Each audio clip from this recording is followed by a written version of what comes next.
Guys, আমার জামাই আমাকে মেহেদি দিতে বলছে আর আমি তার পিঠে কি লিখতেছি দেখেন। আপনারা শুধু একটু দেখেন। এটা হচ্ছে আমার নাম, এটা হচ্ছে আপনারা পড়ে নেন। সুন্দর হয়েছে না? সবাই কমেন্ট করে যাবেন।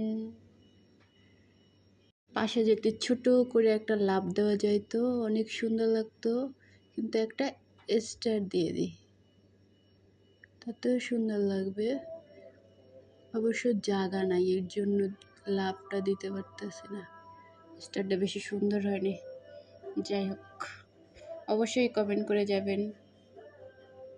মনে হয় এই পাশে দেওয়া যাবে, দেখা যাক হয় কিনা। এই এই হয়ে গেছে, ওয়াও, হয়ে গেছে গাইস। ওই পাশে দিলেও সুন্দর হইতো, এ পাশে দেখেন।